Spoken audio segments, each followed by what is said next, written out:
Hey everyone, Wuten here, and welcome to the 15K Q&A. I've gathered up everyone's questions from the past few months, and I've compiled them all into a big list here.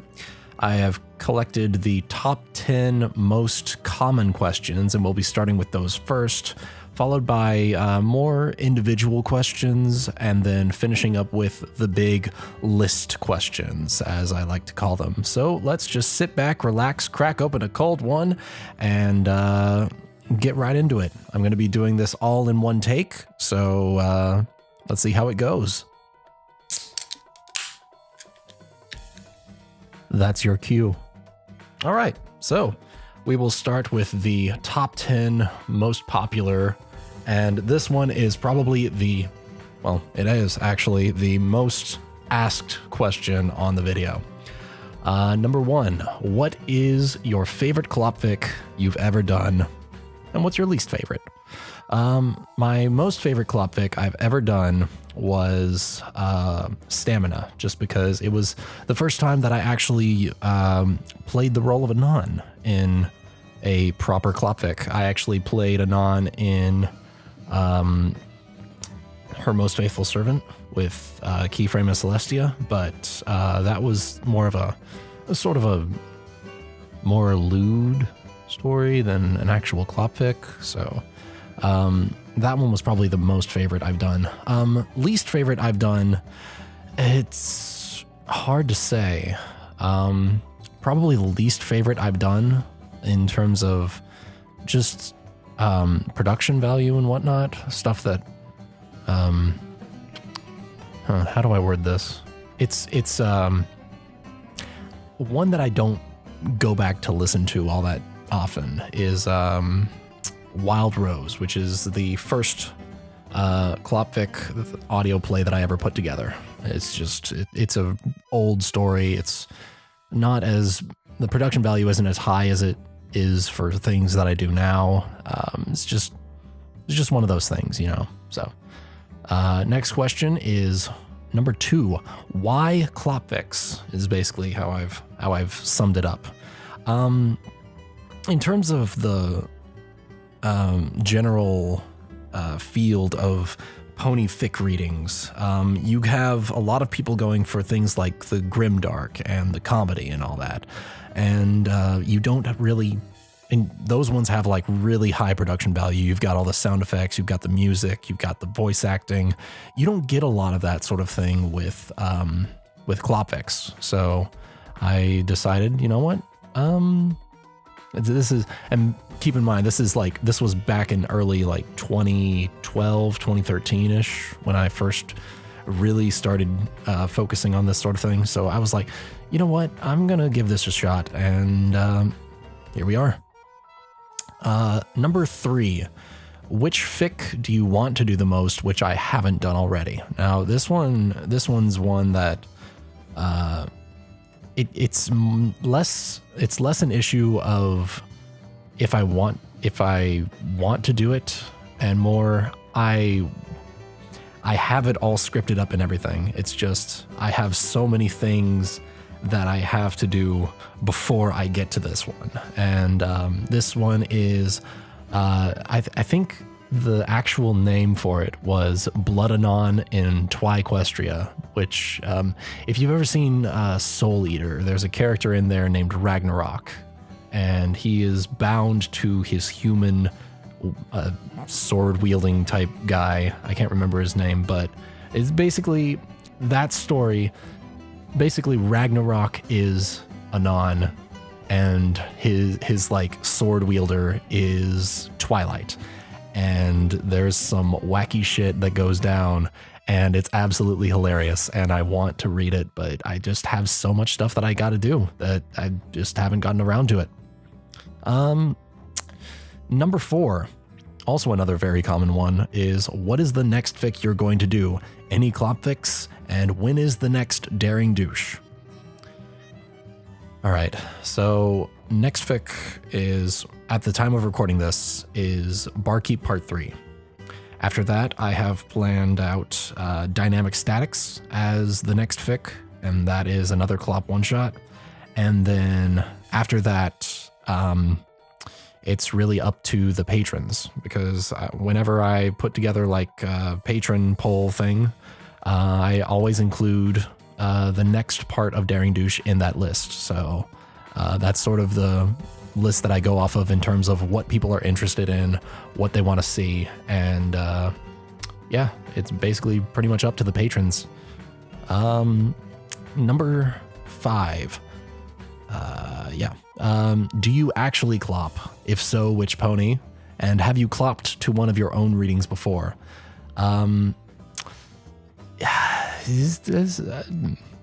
Yes, I have, but I don't consistently, I guess is the closest way to describe that.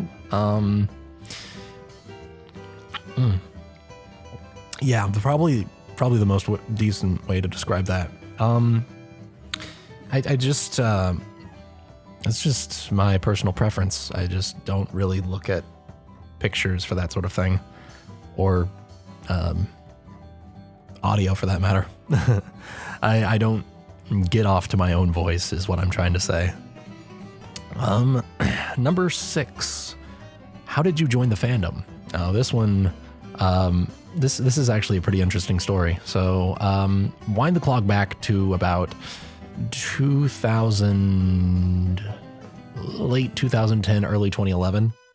I was really big into the Haunted Majora's Mask cartridge creepypasta type thing. So things like, well, just creepypasta in general. So things like Slenderman, things like Smile.jpg, things like the Haunted Majora's Mask cartridge. And this is sort of where that comes in.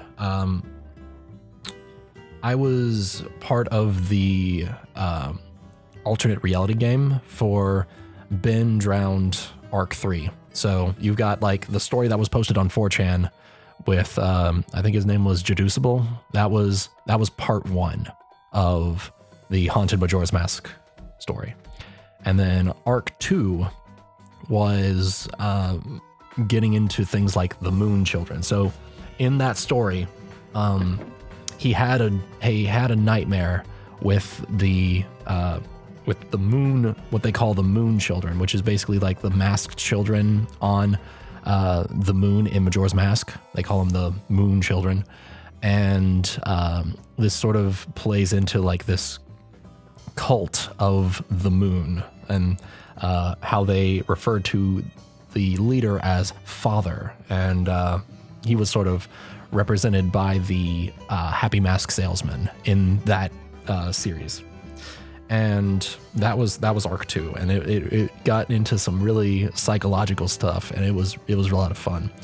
And it's a bit hard to explain all of the details, but basically there were a few main characters that are now carrying over, or were carrying over into Arc 3, which was called, I believe it was called Within Hubris. And they had like this, as you do with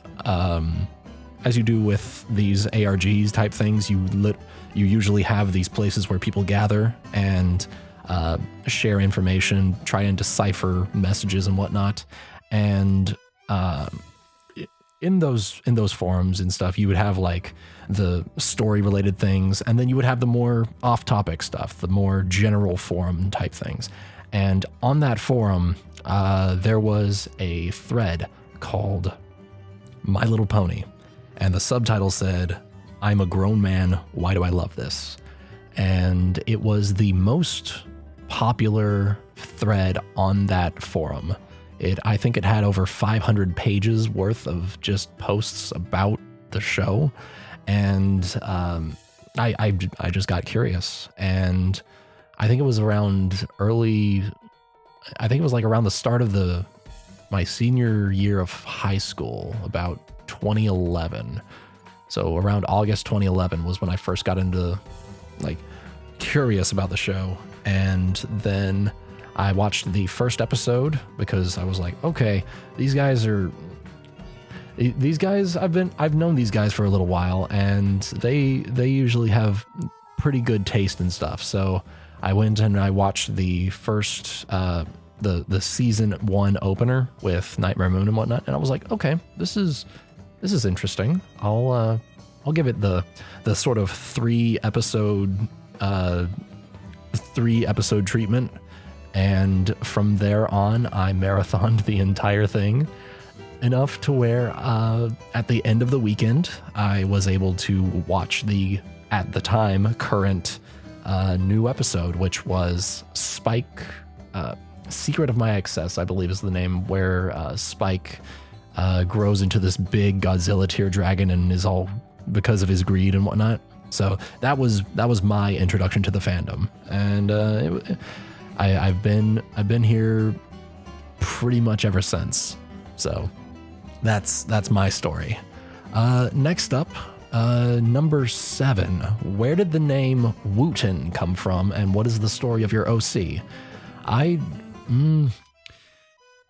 Okay, this actually goes back to, I think, like 2004, 2005. This is Dynasty. Okay, so whatever year that Dynasty Warriors 5 Empires came out was the first time I ever came up with the name Wuten. And it was meant to be just this Asian sounding name for a character that, like, one of those custom characters that you can make in Dynasty Warriors. I just decided, this sounds fairly Asian, so Wu space 10. And with that, I just played the game. And later on, when I joined WoW in about 2006, I decided, you know what, I'm going to make a rogue, and I'm thinking, this is 2006 Wuten. I want to be a ninja. So I rolled up a rogue, and I named him, I was trying to name him Wuten, but they didn't allow spaces in the name at the time. I don't think they do still, but so I was like, okay, I'll just name him Wuten, Wuten, just no spaces. And that went through, and I played that game, and I still play it to this day. And that ever since, I've just gone by the name Wuten. And as far as the story for my OC, I don't really have a story for him. He's just me. I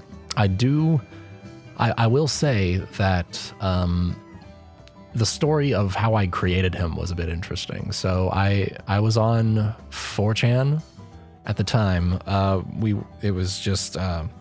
was in the AIE threads, the Anon and Equestria threads on 4chan, and this was back in like early 2012. And I thought, okay, I'll since we're all just sort of using trip codes and whatnot to identify ourselves, I'll add a bit more to it to just sort of, hey, this is Wuten posting. If you're interested, you can read from here, and then that would just sort of make it easier for people to find my content. And it's both a blessing and a curse because, well, it's 4chan. And yeah, so basically what ended up happening in the early stages of 4chan was I was known for, in Sonic Boom especially, in like, not the rewrite that I made on Fimfic, but like the old version of Sonic Boom. This is like the pastebin version. I was notorious for randomly including spaghetti in random parts of the story. One of my most infamous ones was when Sonic Boom was actually being born. Spoiler alert for those of you who are Femfic exclusive and haven't listened to the green text reading. Rainbow Dash has a kid, and what ended up happening was during the birth scene, I ended up writing in, all right, the head's peeking, and then suddenly it comes out and it's a meatball. And from there, spaghetti flowed from her vagina, drowning the entirety of Equestria in a sea of spaghetti. And that's how I ended up becoming the king of spaghetti in fucking Anon and Equestria back in 2012. And that's where the whole spaghetti thing comes from. I apologize for the weird weird origin story, but that's what it comes from. I apologize, but I also don't. But that's sort of where the whole Wuten OC spaghetti thing comes from. So, history lesson. Number 8. Have you considered adding fetishes to your repertoire, and are there any limits on what you'll read? The issue with this is you need to have like a good balance of, oh, this is scandalous, this is outlandish stuff, but at the same time you need to have that sort of accessibility that you want to have when running a YouTube channel. So it's a mixed bag with that sort of thing. I'm more inclined to add fetishes if there's something that I'm more comfortable with myself. In terms of like really outlandish stuff, probably not. You can probably find that somewhere else, but I try to keep it like, oh, this is good stuff, but at the same time, I don't want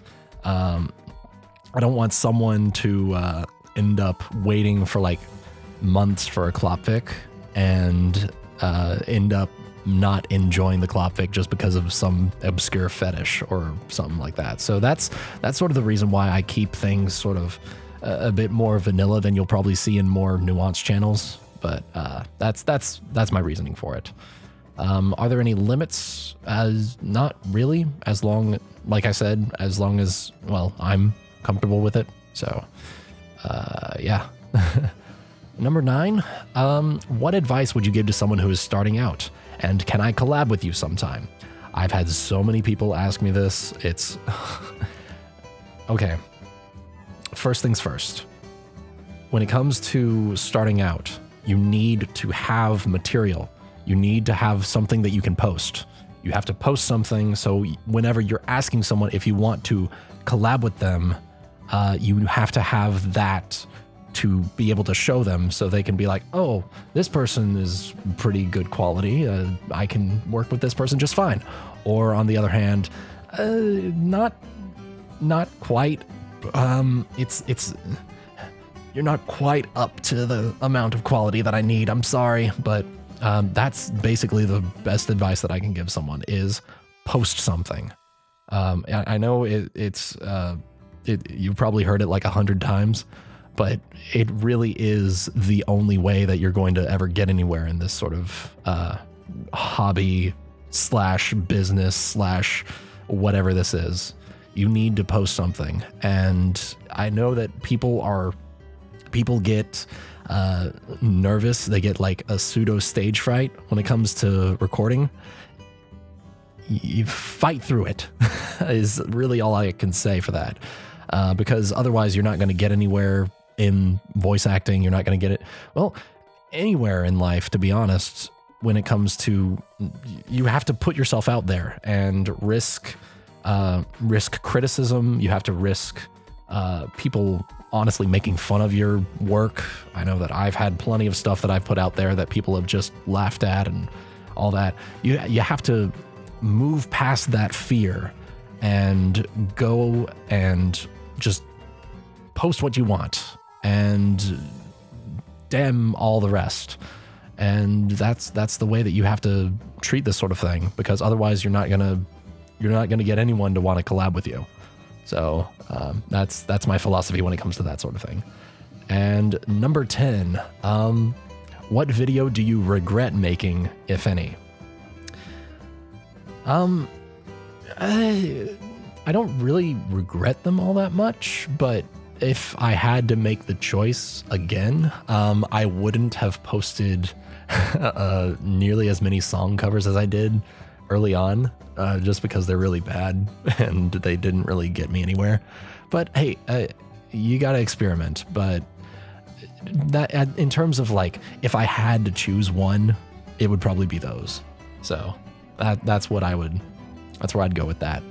So that's it for the top 10 most asked questions, and now we'll get into the more nuanced questions. These are questions asked by individual people with specific parameters, I guess we'll say.